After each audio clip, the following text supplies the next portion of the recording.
बिस्मिल्लाहिर्रहमानिर्रहीम अस्सलामुअलैकुम वरहमतुल्लाहि वबरकातुहू। तमाम दोस्तों को एक मरतबा फिर खुशामदीद है।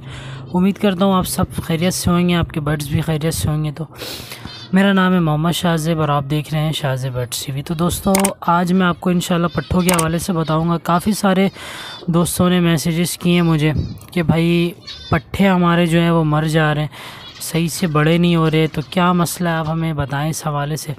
तो देखिए आज मैं इंशाल्लाह ताला आपको वन बाय वन बताऊंगा कि क्या मसला हो सकता है। अगर आप को लगे कि ये मसला हो रहा है तो इंशाल्लाह ताला फिर आप उस पर अमल करें तो इंशाल्लाह आपके पट्ठे नहीं मरेंगे। देखिए सबसे पहले तो मैं आपको ये बताऊं कि सबसे पहला तो दाना और जो पानी है उसमें कमी नहीं होनी चाहिए। जो आपके ब्रीडर पेयर है बिल्कुल आपने उसमें कोई भी गुंजाइश नहीं करनी है कि दाने या पानी में जो है वो कोई कमी हो। दूसरा ये कि मटकियों का जो साइज़ है ना वो थोड़े से सही, बिल्कुल छोटे वाले मटकियाँ नहीं हो जैसे आपको दिख रहे वीडियो में। ये दरमियानी मटकियाँ, इससे भी छोटे आते तो कोशिश करें कि वो नहीं रखें, फिर जो है बच्चे जो ज़्यादा हो जाते तो फिर वो मरने लगते हैं। दूसरी बात ये कि कीड़े वगैरह से छिपकलियाँ और जो चूहे वगैरह होते हैं ना, कोशिश करें कि वो आपके केज में नहीं आए। बाज़ दफ़ा क्या होता है मैं आपको बताऊं कि छिपकली वगैरह जो होती है ना वो मटकियों के अंदर जाकर बैठ जाती हैं और अंदर पट्ठे होते हैं छोटे छोटे। तो जब मेल या फीमेल फीड करवाने के लिए अंदर जाती है तो जाहिर सी बात है वो देखकर डर जाते हैं और फिर वो दोबारा मटकियों में नहीं जाते। इससे क्या होता है फिर मटकियों के अंदर ही जो बच्चे होते हैं वो मर जाते हैं, फीडिंग उनको नहीं मिलती है तो वो मर जाते। तो कोशिश करना है आपने कि ऐसा भी ना हो कि देखते रहना कि एक छिपकली वगैरह या फिर जो चूहे होते हैं जो छोटे वाले वो तो आपके केज में नहीं है। अगर कोई ऐसी खाली जगह जहाँ से छिपकली या चूहा वगैरह जाए तो आपने उसको बंद करना है, ठीक है। और एक बात और काफ़ी इम्पोर्टेंट बात है वो ये कि जो पट्ठे होते हैं उनको आपने वक्त पर अलग करना है। ऐसा ना हो कि वो फीड पर आए नहीं और आपने जो है वो अलग कर दिया, नहीं ऐसा नहीं करना है। कि कोशिश करनी है आपको कि उनको वक्त पर ही अलग करें। उनके जो चोंच है वो हल्के हल्के जब रेड होना शुरू हो जाए तब आप उनको अलग कर दें। जब काले चोंच हो तो आपने नहीं करना। मैं आपको अभी दिखाता हूँ, एक पट्ठा है मेरा, ये सामने बैठा हुआ है, शायद आपको नज़र आए।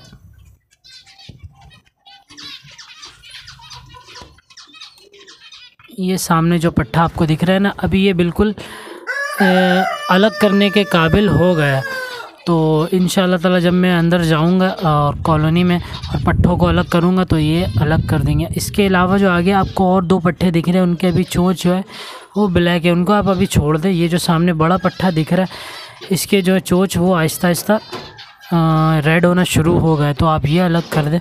कोशिश करें कि आपने जो है वो उनको ही अलग करना है जो फ़ीड कर रहे हैं। अगर आपने देखा है कि कुछ पट्ठे जो आपके वो फ़ीड कर रहे हैं तो आप खुद से अलग कर सकते हैं, ऐसा कोई मसला नहीं है। बाज़ दफ़ा लोग जल्दी अलग कर देते हैं फिर वो मर जाते हैं, या फिर देर से अलग कर दें तो फिर वो पैर को तंग कर दे। तो सही वक्त पर उसे अलग कर दें, इंशाल्लाह ताला आपके पट्ठों को कोई प्रॉब्लम नहीं होगी।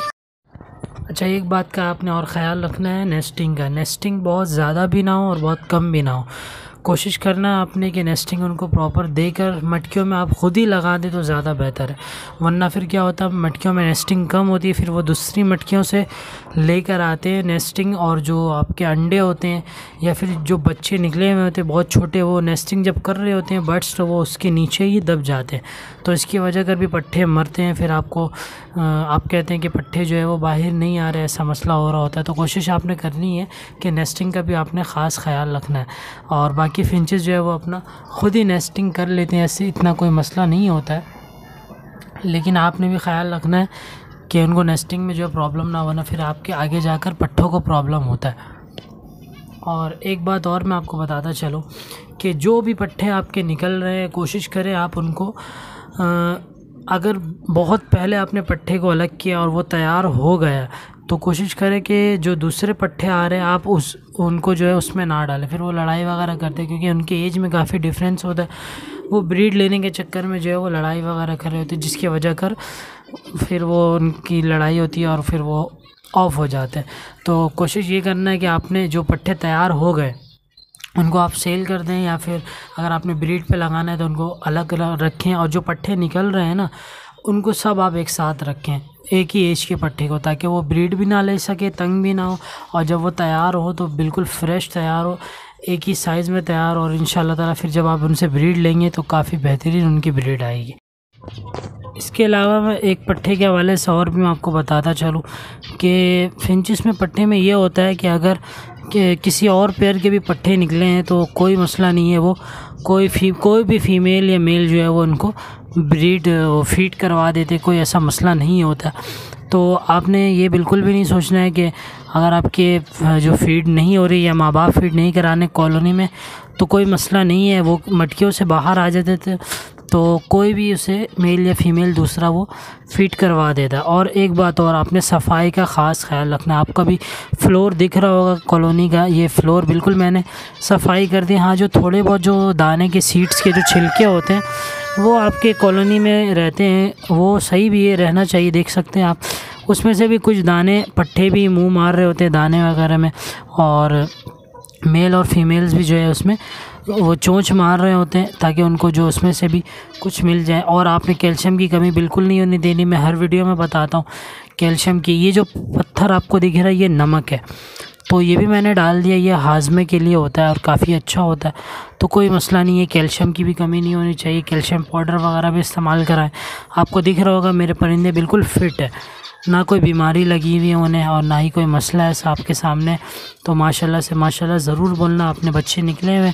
तो ये पट्ठों के हवाले से छोटी सी इन्फॉर्मेशन थी, उम्मीद करता हूँ आपको पसंद आई होगी। पसंद आई तो लाइक शेयर कर दें, चैनल पर नए आए तो सब्सक्राइब ज़रूर करें, हमें सपोर्ट करें, दुआ में याद रखें। अल्लाह हाफ़िज़।